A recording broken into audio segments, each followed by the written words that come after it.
मित्रों,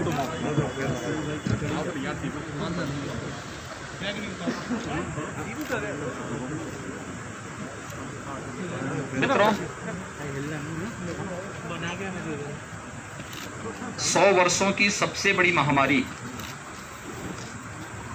के खिलाफ देश की जिस लड़ाई में आदरणीय प्रधानमंत्री जी का नेतृत्व और मार्गदर्शन प्राप्त हो रहा है,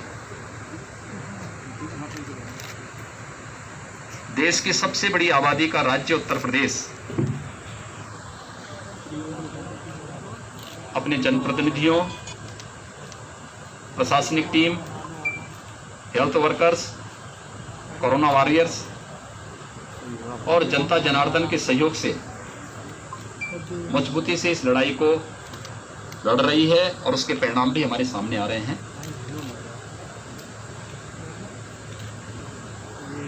उत्तर प्रदेश के बारे में, सेकंड वेव के बारे में कहा जाता था कि उत्तर प्रदेश सबसे बड़ा समस्याग्रस्त प्रदेश बन जाएगा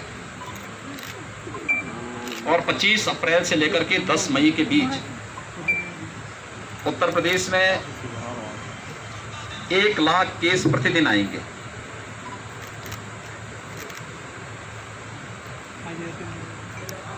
उत्तर प्रदेश ने सफलतापूर्वक इसको फेस किया और ये समस्या नहीं आने दी। पिछले प्रदेश के अंदर जो सब मैक्सिमम जो प्रतिदिन पॉजिटिव केस आए थे वह 24 अप्रैल को आए थे 38,000 और प्रदेश के अंदर हम लोगों ने यहाँ पर जब पॉजिटिविटी ज्यादा थी और रिकवरी कम थी तब यहाँ पे सक्रिय केसेस की संख्या थी 3,10,000, यानी जो एक्टिव केस थे 3,10,000 थे।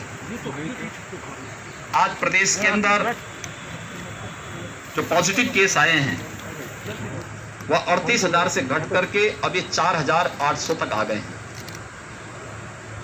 और जो प्रदेश के अंदर एक्टिव केस थे 3,10,000 30 अप्रैल को आज प्रातः 6 बजे तक उनकी जो संख्या है यह घट करके अब 84,000 पे आ गई है। यानी हम लोगों ने पिछले 22 दिनों के अंदर 2,26,000 से अधिक एक्टिव केस को रिकवर करके उन्हें सकुशल घर भेजा है। प्रदेश की रिकवरी इस समय 93% से अधिक है। प्रदेश के अंदर पॉजिटिविटी अभी 2 के आसपास है। लगातार प्रयास किए जा रहे हैं। टेस्टिंग प्रदेश की सर्वाधिक है। 4,67,00,000 से अधिक टेस्ट वर्तमान में प्रदेश यहां पे कर चुका है, लेकिन फर्स्ट वेव और सेकेंड वेव में कुछ अंतर है। फर्स्ट वेव में हमें ऑक्सीजन की किल्लत नहीं हुई, लेकिन सेकेंड वेव में जितने अधिक संक्रमण था उतनी तेजी के साथ ऑक्सीजन की आपूर्ति की मांग भी बढ़ी और एक प्रकार से क्राइसिस से देखने को मिली। हम आभारी हैं भारत सरकार के, जिन्होंने हमें ऑक्सीजन एक्सप्रेस उपलब्ध करवाई, वायुसेना के विमान उपलब्ध करवाए। हम लोगों ने जहां ऑक्सीजन उपलब्ध थी देश में, वहां से ऑक्सीजन एक्सप्रेस के माध्यम से प्रदेश के अलग अलग जनपदों में उपलब्ध करवाने का कार्य किया और आज भारत सरकार के सहयोग से राज्य सरकार और तमाम हमारी अन्य संस्थाएं मिलकर के हर जनपद को ऑक्सीजन के क्षेत्र में आत्मनिर्भर बनाने के लिए भी कार्य कर रही हैं। अकेले इस कमिश्नरी में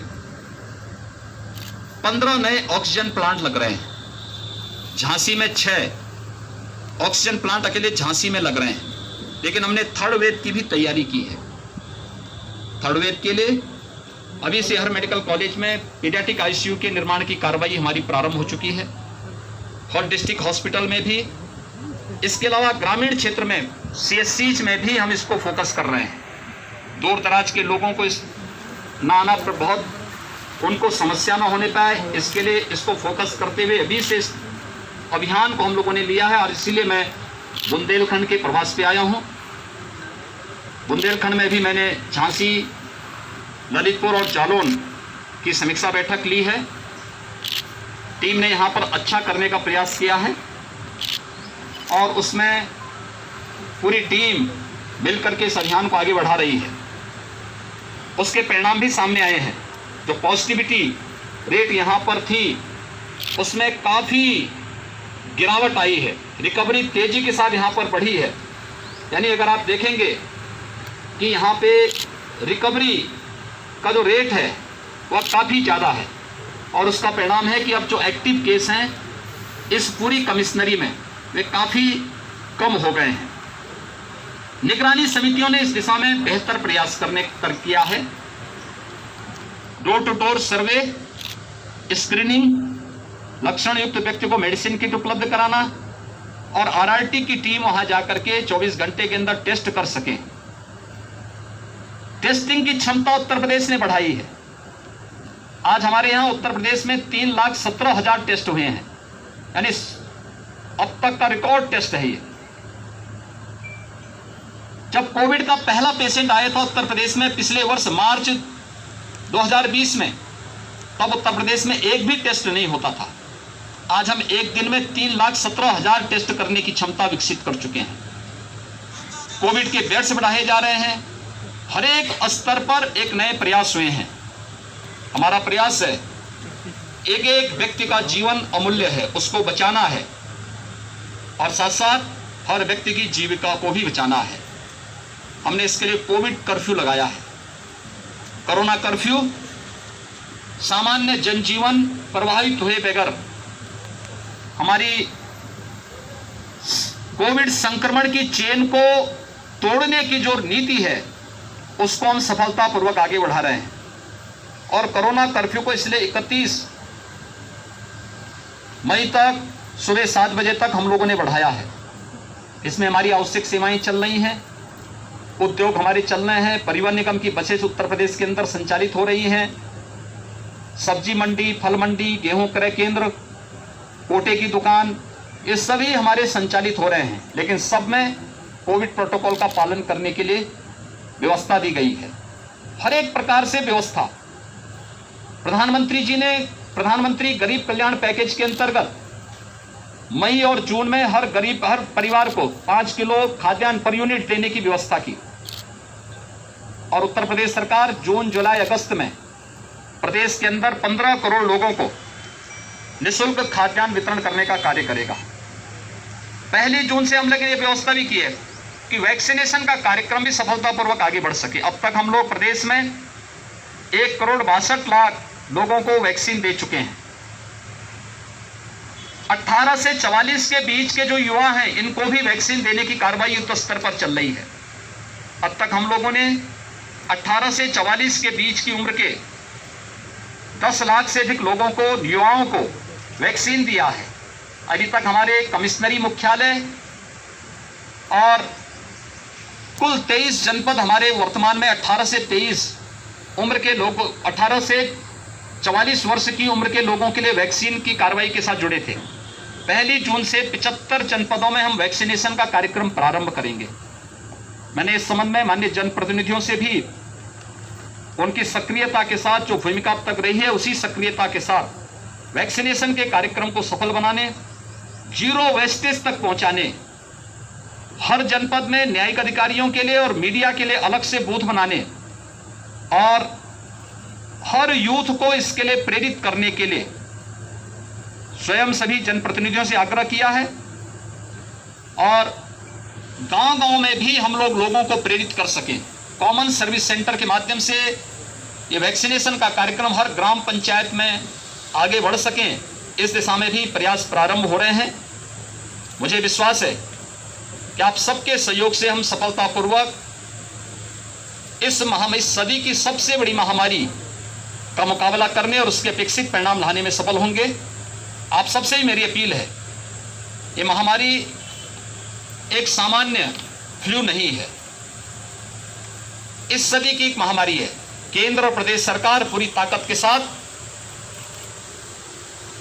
एक एक व्यक्ति के जीवन को बचाने के लिए पूरी ताकत और पूरा संसाधन लगा रही है। और हमारा प्रयास है कि व्यक्ति के जीवन को भी और उसकी जीविका को भी बचाया जाए। आप सबसे मेरा अपील है कि जन जागरण में आपका बहुत बड़ा योगदान है। एक एक व्यक्ति को जागरूक करने में आपकी बहुत बड़ी भूमिका है।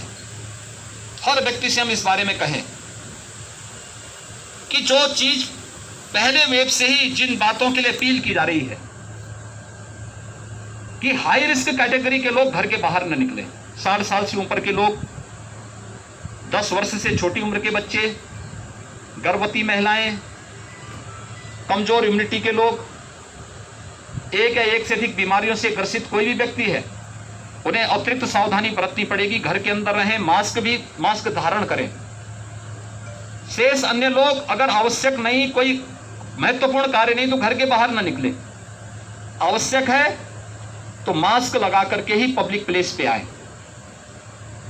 अगर हम ये सभी लोग इन चीजों के बारे में लोगों को जागरूक कर सकें, कोरोना प्रोटोकॉल का पालन करने के लिए लोगों को प्रेरित कर सकें, वैक्सीन के साथ सबको जोड़ सकें और वैक्सीनेशन के कार्यक्रम को भी सफलतापूर्वक आगे बढ़ा सकें, तो इस महामारी से सफलतापूर्वक हर गांव, हर कस्बा, हर जनपद, हर राज्य और पूरा देश सफलतापूर्वक निकल करके इस सदी की सबसे बड़ी महामारी को परास्त करने में सफल होगा। और हमें विश्वास है कि हम सभी मिलकर के इस महामारी का सफलतापूर्वक मुकाबला करेंगे।